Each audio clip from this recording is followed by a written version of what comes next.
So if we're just starting with the standard form, you're working from the push, your right foot's forward, 70-30, and just going through to single whip. So we shift the weight back, the hands extend. The body turns initially 90 degrees, the foot turns 90 degrees, then turn the waist. Well, at that point, I'm still in the left leg. Turn the waist and shift into the right foot. Turn the waist back, hold the ball quite close to the body. Then the hook hand and the kind of ward off hand goes out, and you're beginning to turn on the ball of the foot as you do that. And sort of stabilize in this leg. You can either draw this foot in and then step out, like in then out, or you can just step straight across. Keep the hook hand where it is. You kind of sit into the legs until you get into the left leg, turn the hand and turn the foot. So we have that turn at the end. So you first move straight back, extending the arms as if you're moving away from the hands. They're still at kind of chest height. Turn through the left leg or the center of the left foot to turn the body and turn the foot in. Continue to turn the waist and shift into the right foot. Then turn to the right, hold the ball.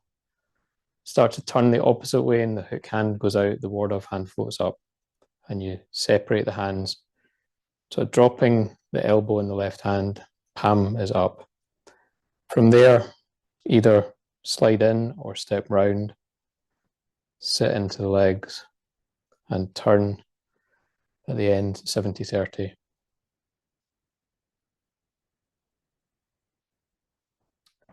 So I'll show you from some other angles. From the push to single whip, move back to turn 90 degrees, then further and shift into the right foot. Turn to the right, hold the ball. Turn left, send out the hook, turn on the ball of the foot, step round, sit into the stance, release into single whip.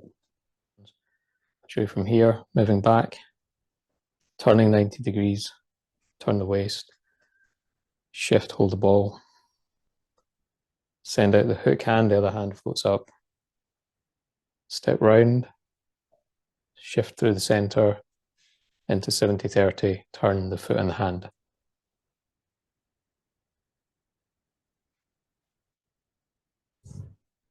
So coming back, turn the waist, turn and hold the ball, turn and send out the hook, step across, sink into the stance and turn into single whip.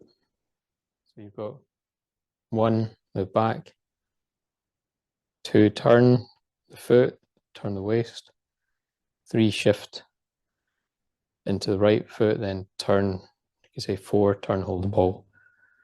5 is hook hand and ward off hand float out. Trying to get 100% on the right leg. Where in 5, that 6 would be step into the bow stance, shift, and turn into the single whip 70-30. And just check how it feels when you're there. I don't often do single whip in mirror form, but you can. So one way to do it would be, once you've gone from the push to single whip,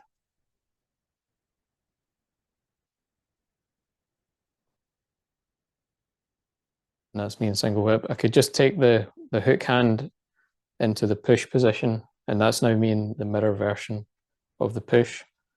So I'll try going back, round.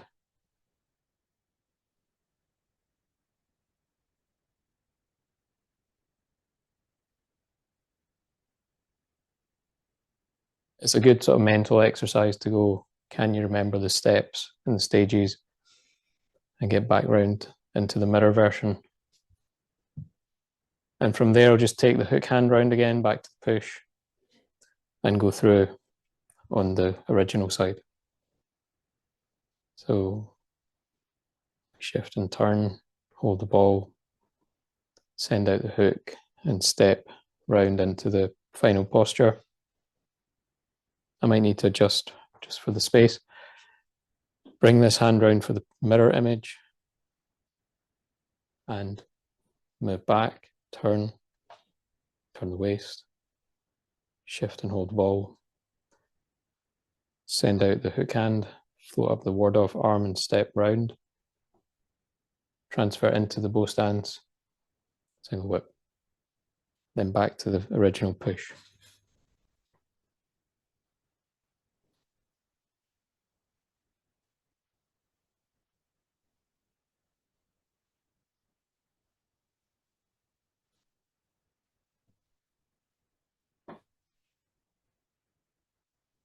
From there, into the mirror push and mirror single whip.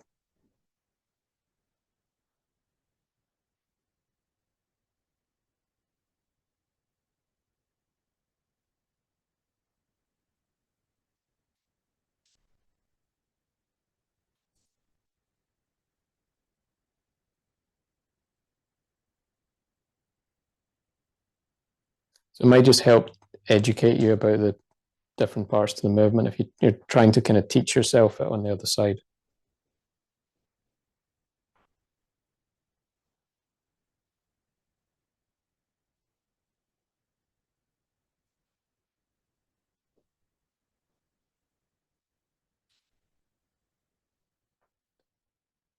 So the first one is like a back stance. And when we're doing that, try and create the sort of vertical structure up from the feet or 6 directions. So back stance with the hands flat out is the first position. Next position, turn through the left leg 90 degrees initially, get that foot at 90. So that would maybe be the next position. So turned, and the weight is still mainly on the left leg. Both legs are bent. Hands are still straight out. Okay, so you've got 1, 2. 3 is turn the waist and shift into the right foot.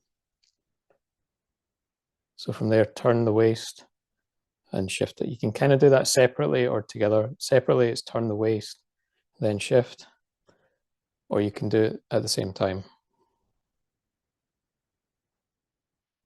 So it's a weird kind of bagwash, turn the body position. Now I release that turn of the waist and hold the ball to the opposite corner. Again, you could link these together more or separate them out. So that could be another position here, the hook hand going out from the ball, send out the hook and the ward off arm.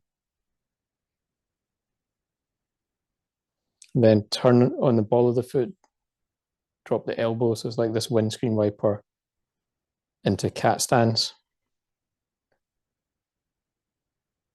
So that's another position, 100, 0. Then from here I have to get into the sort of horse stance. So either come in, then out, or go straight across. Again, you're sort of 100, 0, and then into the walk, into the middle, then into the front. That looks like the Wu style single whip, then into front leg, turn, bow stance.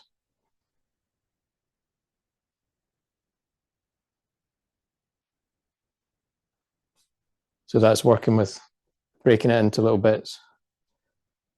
And again, you could try that on the mirror side if you felt like it, just to map it out. So you've got from the push, 1 is the back stance, 2 is still the back stance, but turned 90 degrees with the body and the foot. Then I turn the waist and shift back into the other leg. Then I turn to the opposite corner and hold the ball. Then the hook goes out and the ward off hand comes up. So it goes from there to there. That can be happening as you're turning into the cat stance, but we'll separate them out here. 1, And then I turn into the cat stance and this hand comes across. So they're kind of at opposite corners. The hook is going this way and the body is turning this way. Now into the sort of horse stance transition, 90-degree stance, either by sliding in and stepping out or by just turning and stepping round. Then into the center, into the walk, and into the front leg and turn the foot and the hand. So if you can map out those points of reference, you'll be doing pretty well. So you've got 1, 2, 3 in the shift, 4 with the ball, 5 the hook and the ward off, 6 is you separate them and turn into cat stance. 7 I'm getting in somehow this way or straight across into the kind of horse stance, single weighted, then 50-50, then into the bow stance 70-30, turning the hand on the back foot. If we're just looking at the feet on their own, you could do the stepping form. It's quite convoluted single whip, so it's the same as what we just did with the shapes, but just with the leg. So you shift back stance, turn 100-0, turn the waist, and shift to sort of 100-0 in the right leg and turn the waist to hold the ball. You release that, turn into a cat stance. That's when I'm here. And we're stepping into the bow stance via the 90-degree transition. Either bring it in and out, then shift into the middle, then to 70-30, and turn, just comfortably facing forward. You're not trying to square completely in single whip, it's slightly more open.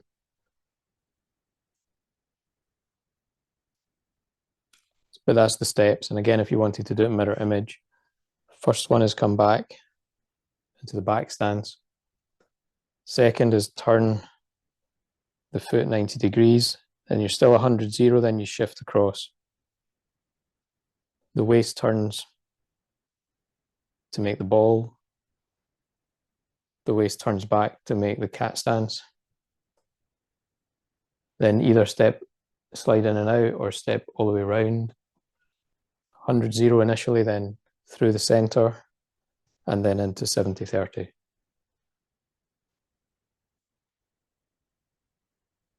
That once more, because there's quite a lot in that. So you've got first shift of the weight, second turn 100-0, turn the waist, and then shift to 100-0 in the right foot. Turn the waist to hold the ball. Hook hand goes out as you turn into cat stance. Stabilize 100-0 there, step across, 50-50, bow stance 70-30. And then just put that back together with the hands.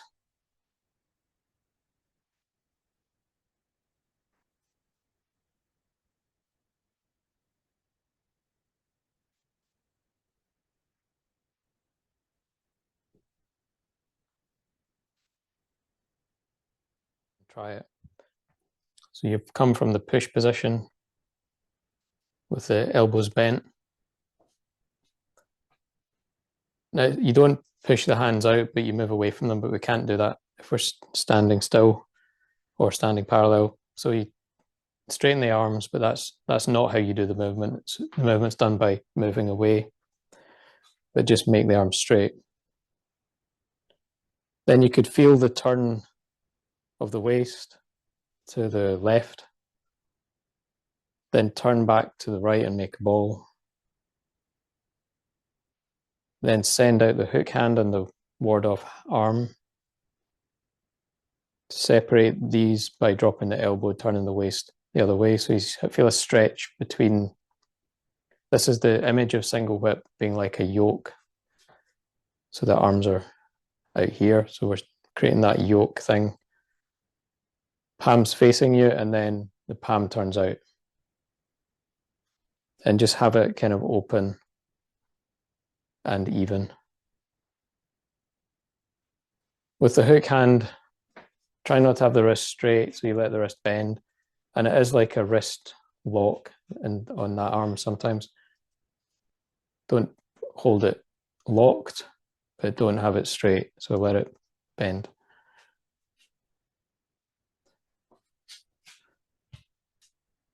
So that's just the arm movement in single whip. You could, in theory, do it the other way. So you could go turn to the right, turn back to the left, hold the ball. Doing the mirror form. Hook hand with the left hand. Separate the hands, turn the waist, stretching open the yoke thing, then turn the palm out. So that's more like a kind of Wu style position of single whip, just because we're practicing the hands. But the body will turn and stretch across slightly. So yeah, just a hand form on both sides if you want.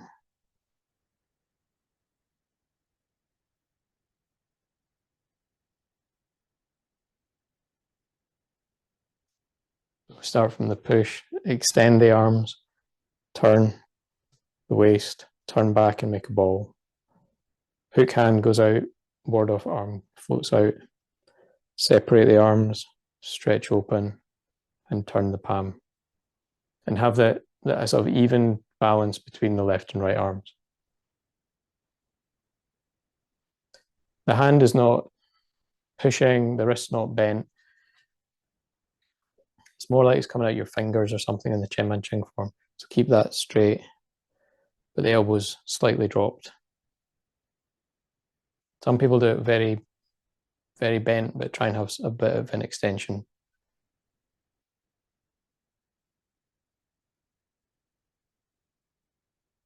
Yeah, again, you could try going back to the full movement.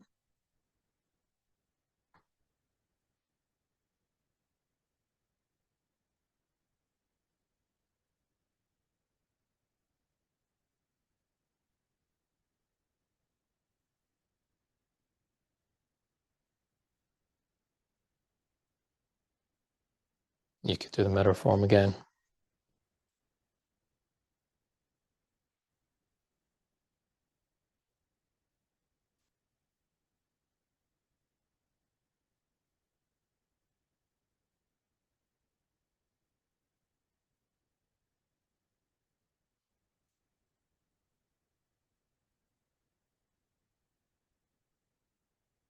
Just one little minor point. When I come back here, it's a bit like when I do roll back and there's a slight winding up to the right. You could notice that maybe rather than come back and be sort of over to the left. So wind up to the right before you turn to the left. It just gives you a bit more impetus to get the turning. You've sort of created a spiral one way and then the other way. Because we're sort of doing that throughout single whip. There's like a wind in one direction, go the other way, wind one way. So the winding initially is kind of going this way, going that way through the legs, and then it goes the other way. Now it changes again to the hold the ball, and it changes again from the hook and the stepping round.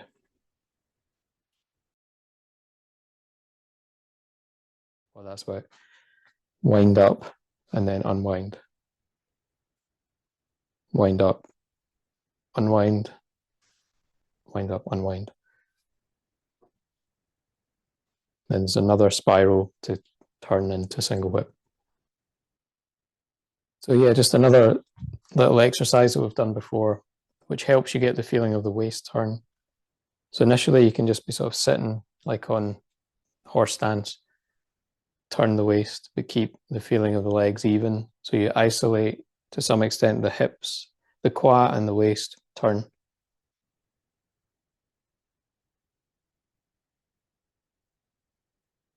And keep it smooth, like turning a wheel like you're the hub in the middle.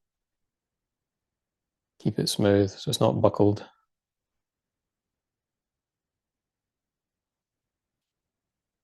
So keep a sense of the vertical line through the axle or the hub of the wheel and the turn of the waist.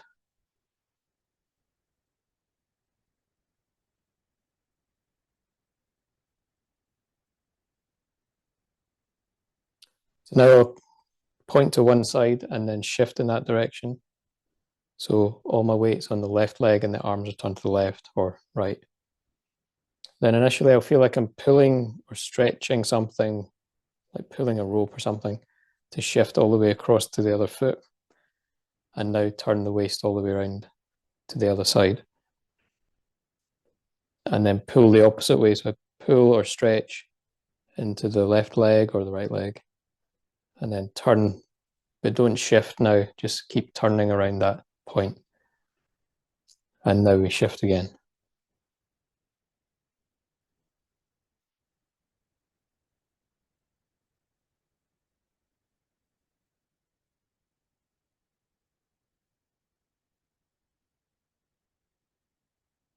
So you shift 100% and turn the waist. The hips will turn with that movement, but mainly focus on the waist turn. Shift 100%, turn. There's some movement in the hips and more movement in the waist. Waist being this area. So you'll feel a big movement around here.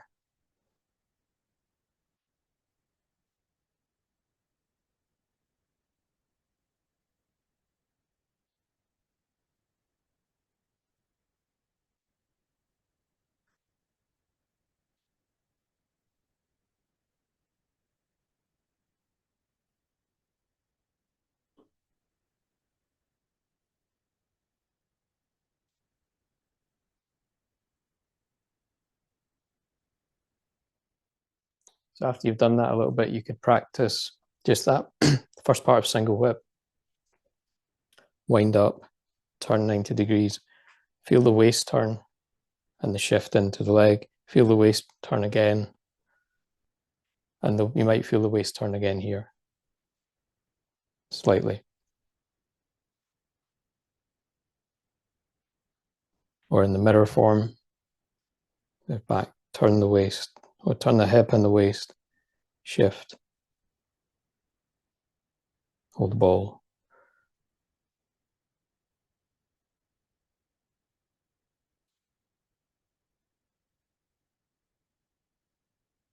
Okay, so that's also later in cloud hands. There's a similar mechanism of turning the waist. So in terms of like free practice, single whip's a bit more difficult because it's quite a set movement. But that could be something to explore. You're just exploring the waist turning in a sort of free form fashion. So you got that bit. In Chinese, they call this the qua and this the yao or the waist. So you want to be able to distinguish the hips and the waist and move from there.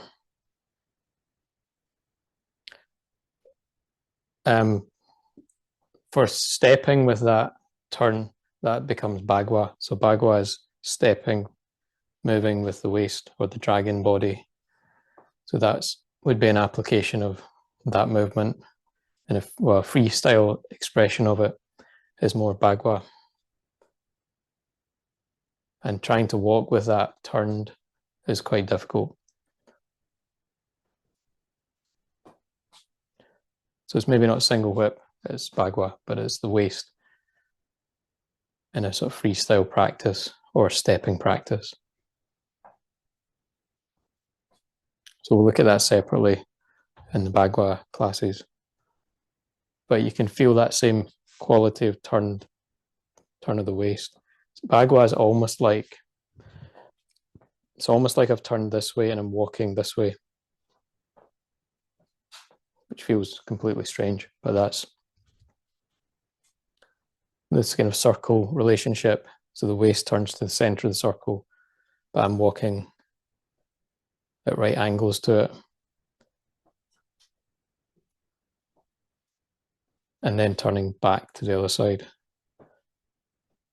That's looking at it in a straight line, because it's hard to sometimes find that when you walk the circle.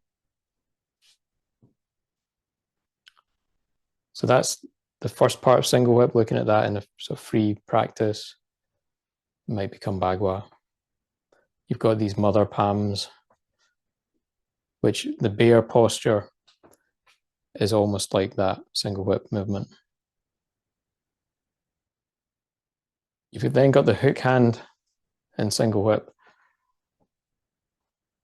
Again, it's not unlike Bagua. Bagua, you have snake hands.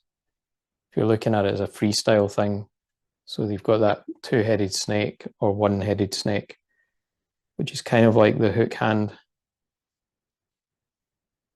and this snaking of the wrist.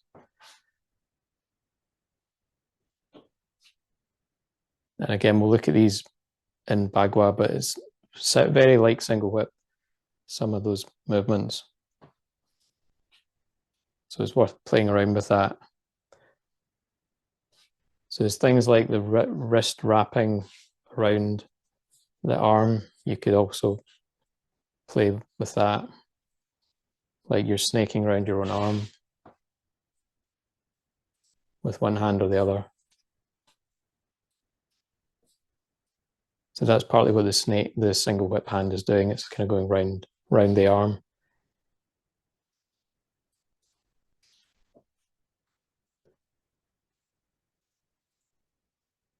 So it's just getting the feeling of what is that thing. Maybe other applications to it as well, but these are just some obvious ones. So that is not clearly expressed in the Chen Man Ching form. The hook hand just kind of doesn't look much like a snake. It's just, that's it. But I've seen in the older Yang style, they seem to express that more, like this movement, or in Wu style as well. There's more like this happening to make the hook.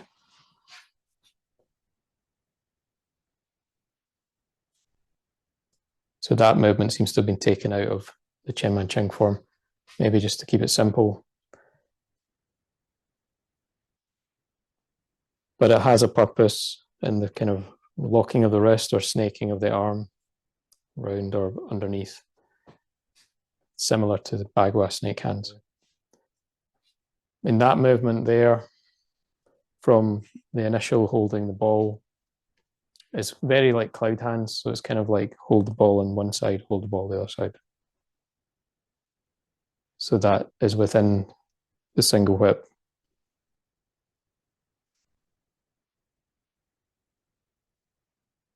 So you can get that feeling of cloud hands type movement.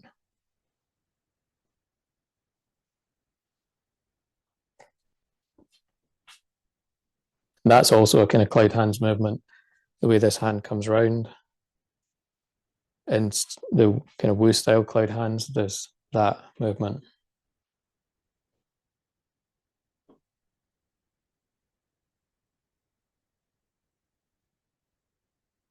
Which is potentially like an arm lock thing that they're doing. But you've got that palm coming across and turning out as well. So that's kind of the same as this.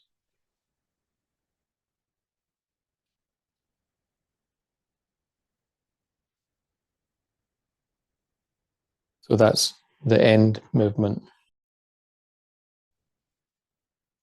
In terms of the stances, you've got a kind of closed in stance and then your opening stance. So you've got internal rotation, external rotation. So to be able to stand in this position and not feel really uncomfortable is quite difficult. So you have to maybe practice that turned in as well as turned out. So you've got external rotation, evenness or neutral, internal rotation, which is also sometimes in Bagua. Well, it is, because the two steps in Bagua are basically external rotation and internal rotation, and you sometimes come into this position, which is not unlike single whip transition. But try and get it like closing or spiraling through the legs, rather than just turn your foot and lock or twist your knee. So try and spiral through the legs, like a kind of helter-skelter DNA spiral thing inwards. And then go the neutral and then outwards, which is like the transition stance.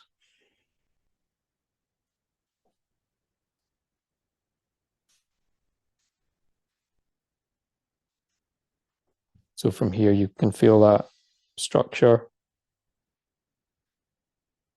Then it releases out and opens out.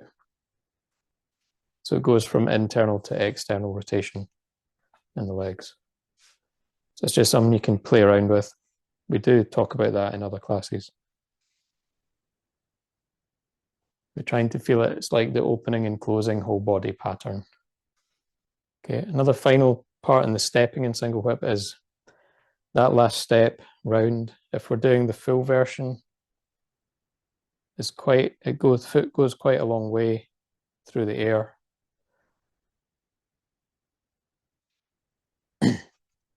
So we've done exercises before like this where you kind of circle the foot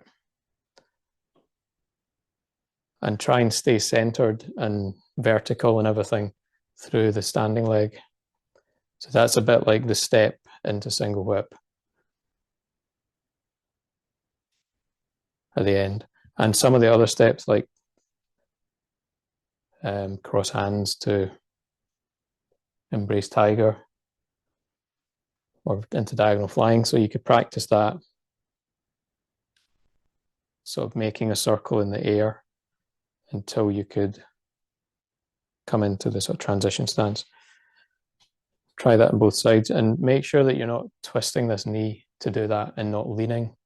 So you're trying to stay like you could jump or vertically, like a Zebedee magic roundabout spring. So we've got to keep that spring as I swing the leg open like a door, swinging open, and then sit into the walk and then turn. It's quite challenging, so if you can practice that.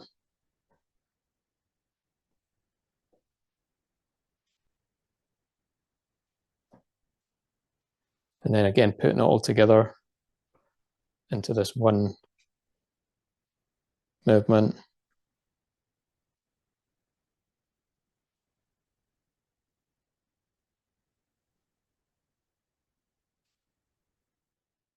Yeah, just a couple of things to notice that are common errors, you might say, is that the hook hand ends up around here.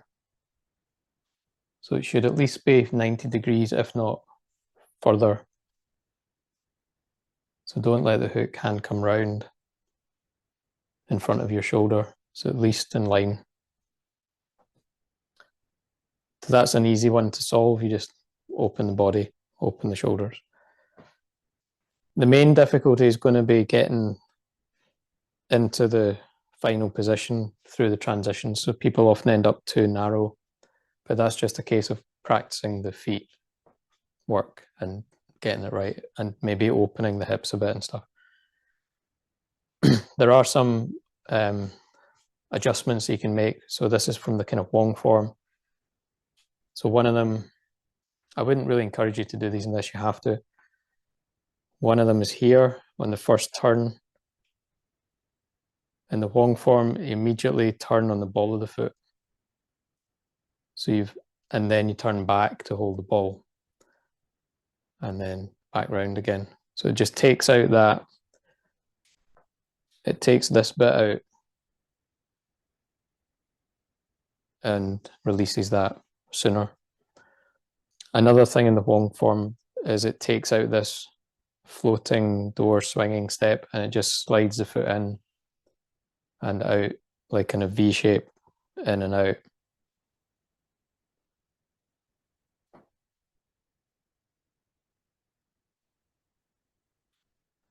So those are optional. If you're struggling to get round that, those might be a good idea. So the first one is just allows you to come into the cat stance a bit earlier. This one will help you get this foot across here. But try, if you can, to do the original version.